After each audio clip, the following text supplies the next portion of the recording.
نحن نقص عليك أحسن القصص بما أوحينا إليك هذا القرآن وإن كنت من قبله لمن الغافلين. قصة ما تانيسنو وقصة لا ياب له بقى يابا هنا هرا مقشي أم آد مقلين. rasuulkeena naxariistii nabadgelyo korkiisa haatee waxa uu dhahay maalin maalmaha ka mid ah aniga iyo jibriil oo isla fadhina waxa hal mar kala dilaacay samada sare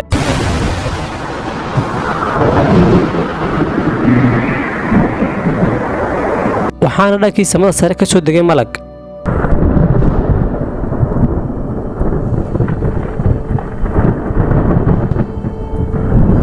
markaas ayuu malagii noo yimi anaga iyo jibriil oo fadhina isagoo aad noogu soo dhawaanaya markaasuu jibriil calayhi salaam la yaabay malagan imi isagoo markaas ku yaraaday oo sidii qof cabsanaya kala noqday markaas ayuu malagii rasuulka ku yiri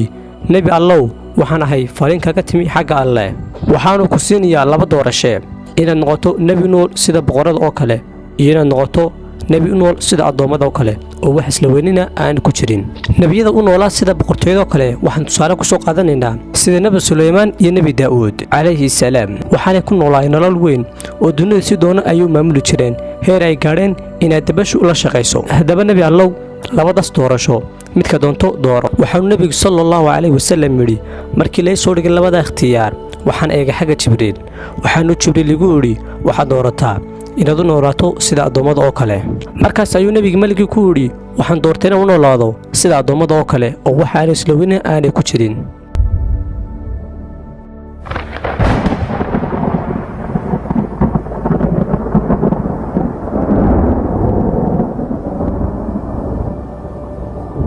kadib markii uu tagay malagii ayuu nabigu jibriil eegay waxaanu ku dhahay jibriilow maxaa ku helay wadigan isbedel markaad aragtay malaga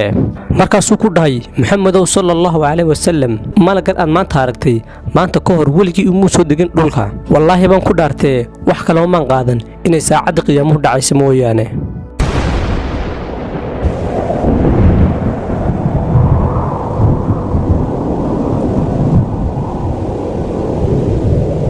haddaba malagaas waa kee waa malakul israafiil waana malaga fuufi doona suurta qiyaame jibriil markuu arkay israafiil oo soo degaya waxa uu islahay maanta ay wax walba dhamaadeen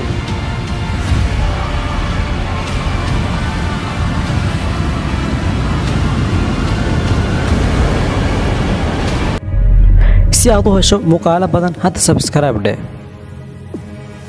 oo ka mid noqo kumanaanka qof ee ku xidhan channelkayga Xamse Jooqane nagu soo bir caalamkan cusub adoo ka faa'iido doona xogooyin iyo dhacdooyin la yaab leh